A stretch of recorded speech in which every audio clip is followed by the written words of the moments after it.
유럽 상의가, 그러니까 유럽 상공회의소가 우리나라 노란봉투법 통과에 대해서 이게 말하자면 한국에서 철수하겠다라고 하는 얘기를 했다고 기사를 냈어요. 알고 보니 또 구라였습니다. 사주였어, 사주. 네.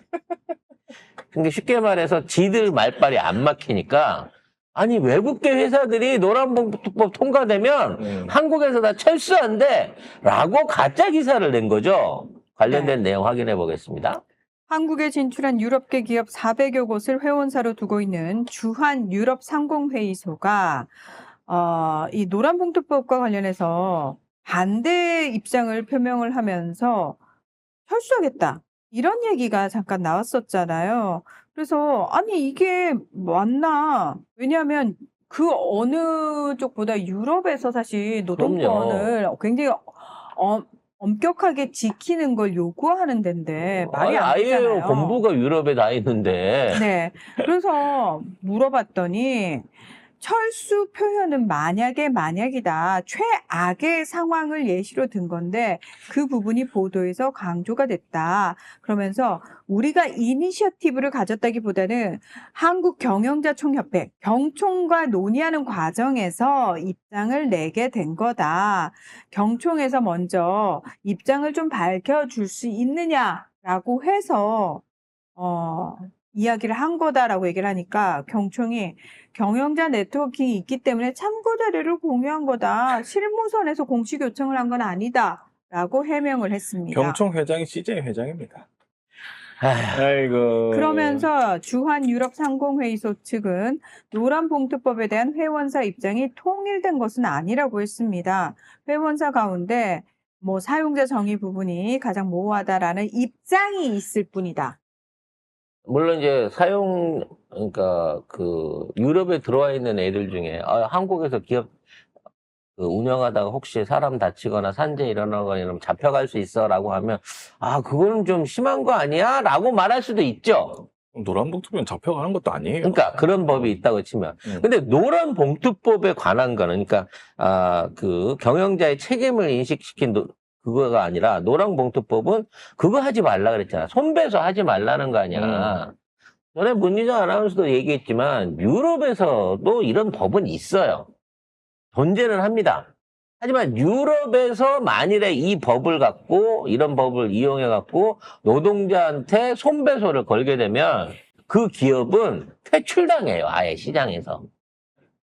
그래서 어떻게든 노동자의 입장에 협상을 들어주고 그거에 맞춰가지고 합의안을 찾아내게끔 오히려 유도하고 있는 게 기업 문화이고 그쪽 안에서의 법적인 책임이거든요. 그러니까 EU에서 진출 기업들 입장에서 그러나 한국은 정말 너무 수혜를 받고 있는 국가였던 거야. 우리나라 내부 법이나 이런 것들 때문에 해외에서 들어와 있는 애들 안전 문제라든지 또는 잘못된 어떤 그 화학 제품 같은 거 써서 일어나는 사고들 몇 번 있었어요. 국내 진출 기업들이, 외국 기업들이. 근데 그때마다 솜방망이로 다 넘어갔거든. 사실 미국이나 유럽에서 만일 그래서 실제 피해자가 나왔으면 천문학적인 소송을 당했을 거예요. 망하지. 근데 우리나라에서는 그런 거 없었거든. 그런 입장에서 이거는 우리한테 좀 불리하긴 하네라고 얘기할 수 있겠지만 하지만 늦었지만 이건 당연히 돼야 된다고 생각하는 게 유럽의 기업 문화인 거지. 아이고, 이거 안 되니까 난 한국에서 나갈래 라고 생각할 놈들이었으면 들어오지도 않았지. 그러니까 이 새끼들은 다들 똑같아.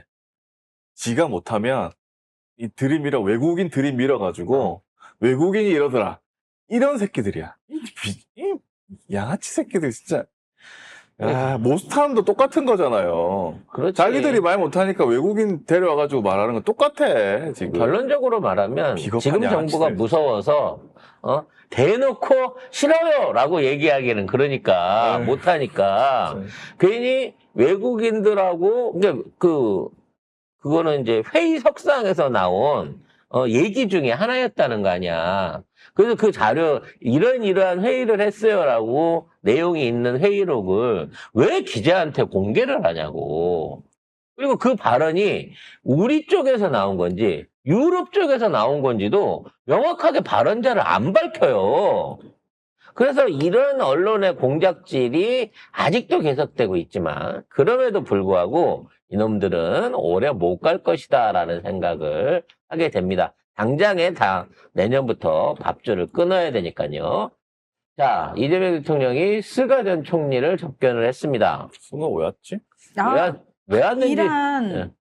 그 의원 연맹 그래서 이란으로 뭐 한일 관계 개선이라든지 뭐 이걸 와서 화기애애한 만남을 가졌다고 하는데 지금 일본 내부 사정이 대놓고 정상회담을 하거나 지금 총리가 파리 목숨이라서 이게 정권을 유지할지 없을지에 대한 귀추가 주목되고 있는 상황입니다. 기사부터 정리를 좀 해볼게요. 네, 자, 스가 요시히데 전 일본 총리, 이분이 지금 이란 의원 연맹 회장 자격으로 한국을 방문을 그래도 한 이 양반 거고요. 좀 친한 파였죠? 스가가요? 네. 아니요. 별로? 스가는 생각이 없는 사람입니다. 그렇게 생각해야 되나요? 네. 한덕수. 예. 예, 정확한 한덕수. 표현입니다. 한덕수입니다. 예. 예. 그래서 그냥 가방 못지 했다는 애잖아요, 스가가. 이러니까 전문 한덕수. 용어로 네, 한덕수입니다. 가방 그렇습니다. 못지. 일본 한덕수. 네. 일덕수. 근데 어제 아마 보신 분들 알겠지만 이 할배 곧 집으로 돌아가셔야 될 할배 같습니다. 네.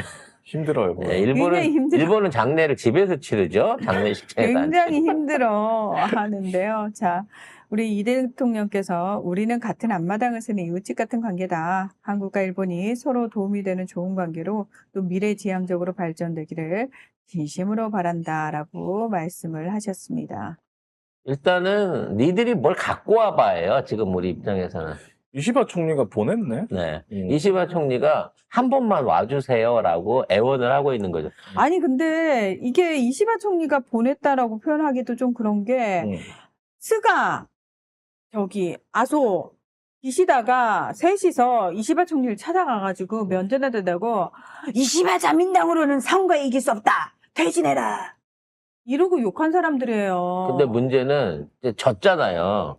선거에 졌으니까 얘를 쫓아내고 이번에는 좀 극우적인 사람을 좀 앉혀보자라고 하는데 그 야당까지도 일본의 야당까지도 야 지금 극우로 가면 안 돼.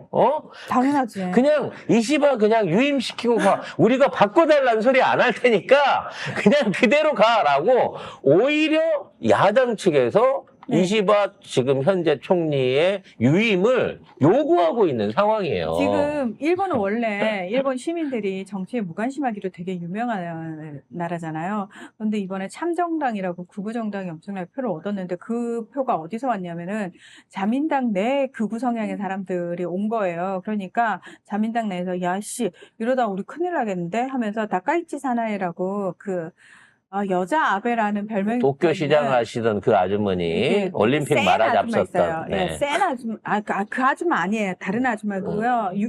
그분은 유리코 지사고요. 유리코. 도쿄도지사고 이거 다카이치 사나이라고 극우 성향의 맨날 신사참배가 다니는 아줌마가 있어요. 근데 이 사람을 밀고 있고 또 한 사람으로 이제 고이즈미를 밀고 있거든요. 근데 이제 내부적으로는 이 다카이치를 밀고 있어요. 왜? 약간 극우 성향으로 돌아서야지 참정당에 갔던 표가 다시 돌아올 거다라고 생각을 하고 있으니까. 근데 그렇게 되면은 야당에서 이제 머리를 굴려보니까 지금 제1야당이 입헌민주당이에요. 야, 이 새끼들 다카이치로 총리 바꿔가지고 의회 조기 해산해버리고 선거 다시 하려는 거 아니야? 왜냐하면 지금 중의원도 그렇고 참의원도 그렇고 자민당이 다수당이 아니거든요. 그러니까 이 상황을 뒤집을 만한 이유가 필요한데 야 우리 극우 내세울 테니까 다시 우리 선거하자라고 할 가능성이 커요. 그러니까 야당 입장에서는 오씨 안 되겠다 이러면서 지금 시민사회단체를 중심으로 야당 중심으로 이시바 그만두지 마 라는 해시태그가 막 유행을 하고 있으면서 야당에서는 자민당 내에서 가장 총리다운 총리가 이시바다 이러면서 갑자기 이시바를 편들기 시작했어요. 네. 국진당에서 이재명 당대표가 최고야. 우리는 이재명 대표가 계속해주기를 바래. 이런 거랑 똑같은 상황인 거예요 지금 일본도. 네, 그래서 일본 내에서 사실 이런 분위기가 나오는 게 일본 정치사에서 굉장히 이례적이고 최초의 상황이거든요. 그래서 저는 일본 시민사회 이겨라라고 응원을 하고 있습니다. 개인적으로. 자, 얘네들이 이제 한일 수교 60주년인데다가 또 화가 나네요. 예, 우리가 나라의 주권을 뺏긴 지 100년이 되는, 100년, 그때 120년. 120년이 되는 그 기념비적인 날짜였거든요. 울산 그래갖고, 늑약이 1905년이잖아요. 그래갖고, 얘네들이 이제, 일본 외왕이나 아니면 뭐 그쪽을 불러가지고, 대대적인 행사를 하려고 준비를 많이 했어요. 윤석열이랑 일본계, 일본계 애들이. 근데 아예 이재명 대통령은 혹시 거기에 들러리라도 서두를까봐 만나는 것도 자제합시다라고 하고 있는 상황인 거거든요. 기억하실 거예요. 작년에 윤석열이가 하도 삽질을 해대니까 상케이, 일본 극우 상케이가 야, 이씨, 내년에 60주년인데, 이씨, 이 새끼. 그래서 우리 지금 그 60주년 앞두고 지금 중요한 거 많이 해야 되는데 이 새끼 때는 못하는 거 아니야? 이러고 진짜 걱정하는 사설이 나올 정도였거든요. 이벤트를 어마어마하게 준비해. 오직하면 막 서울시에서 일장기 걸어도 되게끔 조례를 맞아. 폐지하고 막 이지랄을 하려고 했었잖아요. 근데 이미 이제 물 건너 갔고 이재명 정부 들어섰고 심지어 날짜도 이제 7월 달이 넘어가고 있어요. 이러다가 방한 일정 못 잡으면 그냥 지네들 입장에서는 사실은 120년 전에 우리가 한국을 집어먹었었지 이거를 이제 추억할 수 있는 제일 큰 이슈 하나를 지금 날려먹게 생긴 거니까 한번 와주시면 저희가 답방 차원에서라도 또 이렇게 오고 뭐 좋은 게 좋은 거고 교류를 좀 해야 되지 않겠습니까? 라는 방식으로 지금 살살 미끼를 던지러 오는데 지금 이재명 정부는 여기에 응해줄 아무 이유가 없는 거죠. 우리가 좀 바빠요. 네, 그리고 좀 정상회담 바빠서. 할 거면 그 11월에 오세요. 앞에 갈 때. 그때 만나줄 테니까. 바빠서 못 나가요. 트럼프도 내가 하도 지랄해갖고 2달 만에 만나주러 가는데 내가 지금 20화 따위 만나러 가겠어요? 지금 요 상황이 돼가고 있는 거예요. 그렇기 때문에 더 이상의 진척은 한일 관계에 대한 명쾌한 반성 내지는 저쪽에서 우리가 받아들일 수 있는 카드를 먼저 꺼내지 않는 이상 사실 윤석열 정부 때 봐요. 이 새끼들이 예고도 안 하고 야 나 일주일 후에 갈게 이러고 막 쳐들어오잖아. 성렬이도 막 불러. 야 너 한번 들어와 봐라. 우리 쪽 사진 찍어야 되니까. 가갖고 밥만 처먹고 오잖아요. 돈가스에 모밀만 처먹고 오잖아. 술 처먹고.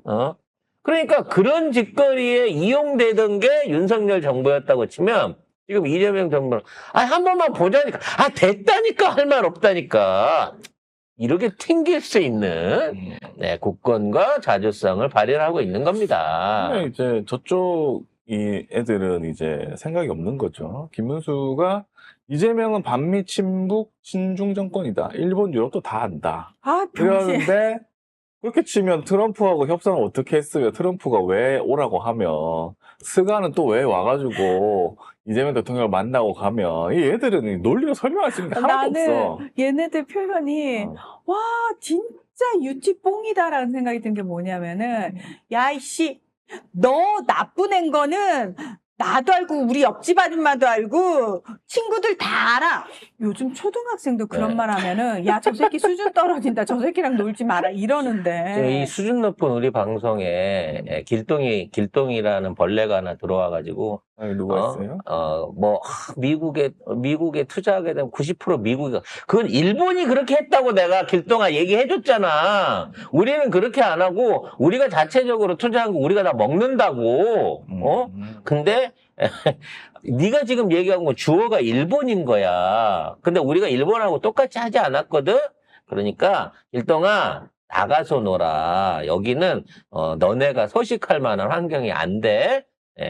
아무튼 일찍들이 많이 들어오네요. 차단합니다. 네. 정말 뭐랄까 저희가 한번 대사면으로 25,000명을 사면한 이후로 너무 많아. 너무 새로운 벌레들이 네.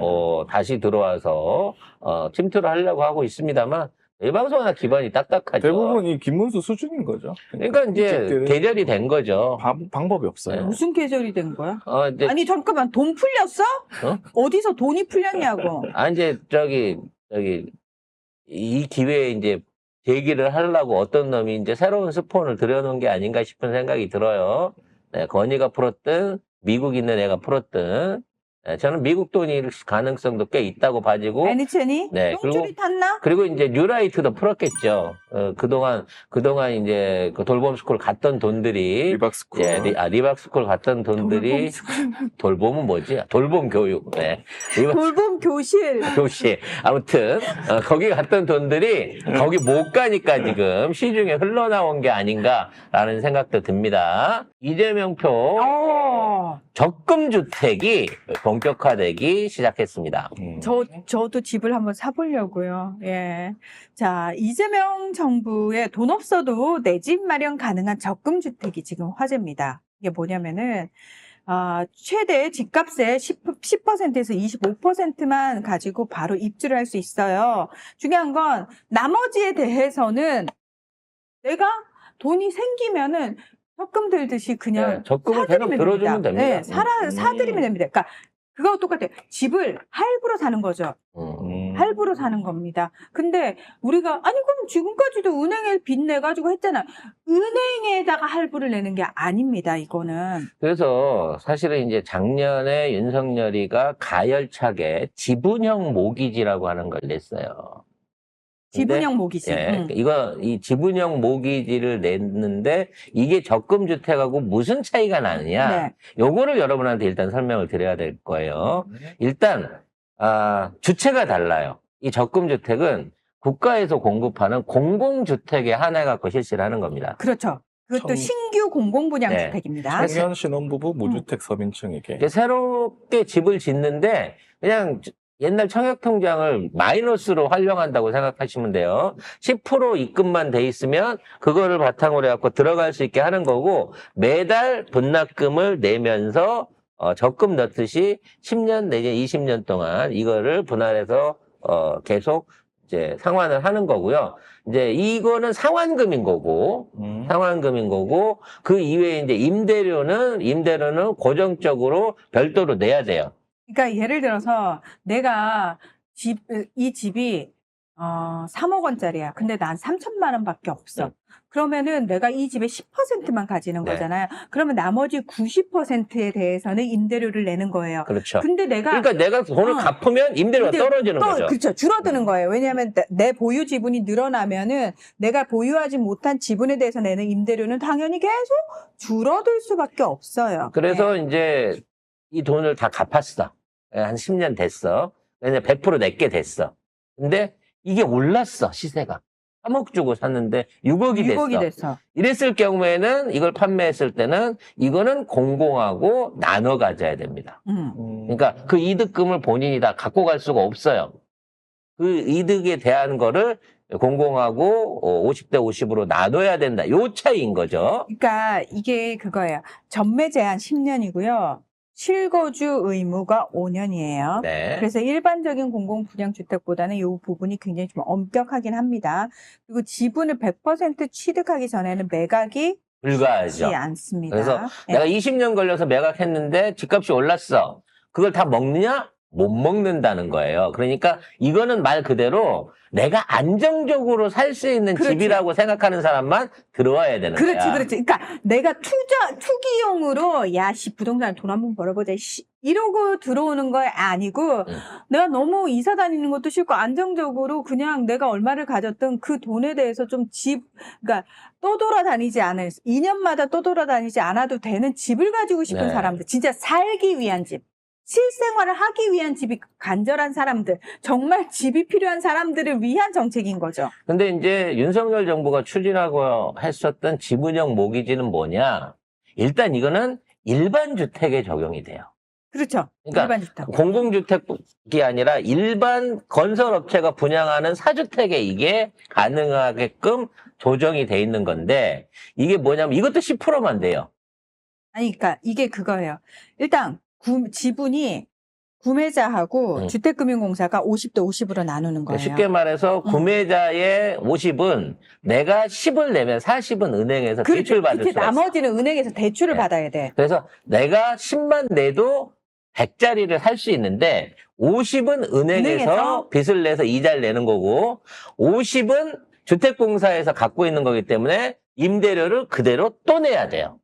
이게 임대를 하면서 빚에 대한 이자도 줘야 되는 구조인 거죠. 내가 은행에 빚을 내야 되는 상황인 그렇죠. 거예요. 물론 자기 돈으로 하면 빚은 없겠습니다만 내가 10%밖에 안 가졌으면 그렇게 된다는 거예요. 그리고 일단 이거는 일반 주택을 기준으로 하기 때문에 비싸요. 비싼 집. 그래서 어쩔 수 없이 10%를 간다고. 그러니까 내가 3억 있으면 30억짜리 집을 살 수 있어서 참 좋은데 27억을 임대료 반, 이자 반으로 27억에다 임대료 반, 이자 반을 계속 내가 물어야 된다는 거죠. 그러니까 아니 딴 거 다 떠나가지고 사람들이 집을 가지고 싶어하는 이유가 딱 하나잖아요. 아니 네가 부동산으로 떼돈 벌어보겠다는 하는 애들은 일단 이 정책에서 빠지는 거야. 그래서 이 모기지를 통해 갖고 내가 이걸 샀어. 근데 올랐어. 그럼 이걸 팔면 누가 다 먹을까요? 내가 다 먹을 수 있어요. 그렇기 때문에 사실 이거는 정부에서 합법적으로 정부 돈을 보태줘 갖고 은행권 빚과 정부 빚을 합쳐갖고 90% 집 내고 일반 건설업체의 분양 물량을 소화시켜줄 수 있는 정책이 된다는 거지. 그러니까 이건 말 그대로 부동산 투기를 부추기는 그렇죠. 거잖아요. 사실상 갭 투기를 정상화해주는 거고 그렇지. 은행이 빌려주던 돈을 정부가 빌려줌으로 인해갖고 오히려 주택 구매를 활성화시킬 수 있으나 요걸 악용해서 갭 투자를 하려고 하는 애들 입장에서는 이제는 진짜 10%만 가지면 계속 집을 살 수 있는 거고 그거를 갖고 가격을 올려서 돈을 벌어먹을 수 있는 구조를 만드는 요 차이가 있었다는 거예요. 근데요, 저는 공공주택에 한해서 신규 공공주택에 한해서입니다. 이제 이게 걱정되는 게 뭐냐면 제가 예전에 제 동생이 사는 임대 아파트를 갔는데 너무 충격을 받았던 게 그 소위 브랜드 아파트에 임대 물량이 있는 거잖아요. 아예 동을 따로 지었더라고요. 저 너무 충격받았던 게 심지어 출입구도 따로 내버려요. 네, 따로 내고 진짜 따로 있는데 저는 이 건물은 아직 완성이 안 됐니라고 물어봤어요. 왜냐하면 일단 모양이 너무 달라요. 겉에 모양도 너무 다르고 너무 저렴해요. 그래서 이게 같은 아파트 단지에 붙어있는 임대 물량이 맞아? 라는 생각이 들 정도로 그러면서 누가 봐도 여기는 임대구나라는 게 너무 외관적으로도 티 날 뿐만 아니라 시설이나 이런 부분도 그러니까 어린이 놀이터의 녹지 공간도 분양 쪽에다 다 몰아줘 버리는데 그쪽엔 아무것도 없어도 전체 단지가 한 단지이기 때문에 비율은 똑같이 맞추는 거예요. 그래서 너무 저는 임대 아파트를 처음 봤는데 너무 충격을 받은 거예요. 그래서 야, 너 괜찮아? 그랬더니 임대잖아 이렇게 얘기를 하는데 이러니까 애들 사이에 학교에서 제 임대 산다고 이게 안 나올 수가 없는 거예요. 그러면서 지금 이 공공주택이라는 것도 혹시 공공주택이기 때문에 이런 식으로 지을까 봐. 그래서 이재명 대통령은 당연히 좋은 집 지을 거고요. 또 이 물량이 이제 본격 공급이 시작되게 되면 이게 앞으로 이제 승수 효과를 낼 수 있는 게 이게 적금형이냐 모기지형이냐의 차이인 거예요. 즉, 그 적금형 주택 안에서는 어찌됐거나 원금이 계속해갖고 조금씩 돌아옵니다. 그래서 거기에서 들어오는 돈들을 모아갖고 다음 사업을 진행하는데 원료로 쓸 수 있다는 거죠. 재료로 쓸 수 있는데 이 모기지는 한 번 나가면 안 돌아와요. 팔기 전에는 아니면 내가 돈이 있어서 빚을 갚겠다고 어떤 놈이 던져주기 전에는 한 번 나간 돈이 묶여갖고 이게 순환 효과를 안 낸다는 거야, 결과적으로. 그래서 한 번 나가갖고 누구가 혜택을 보게 되면 계속 해갖고 그만큼을 매년 정부가 계속 지원을 해줘야 되는 거고 결국은 국가의 재정을 털어갖고 건설업체들의 사용 아파트를 투기를 위해서 50%씩밖에 찾을 수 없는 악용의 공간이 있다는 거예요. 그래서 이 정책이 서민 편의형으로 바뀌어가지고 이렇게 제공이 되고 내년부터 물량을 확대해 나가기 시작하게 되면 나는 그냥 그 내 워라밸이 있으니까 내 인생 즐기면서 집 사고 집값 올라갔고 그걸로 투기해서 돈 벌 생각 안 하겠다. 또는 나는 도저히 능력에서 집 살 수 있는 기회가 없겠다라고 포기하고 있었던 서민층들이 새로운 주택 진짜. 구입에 대한 희망을 갖게 되지 않을까라는 생각을 해보게 됩니다.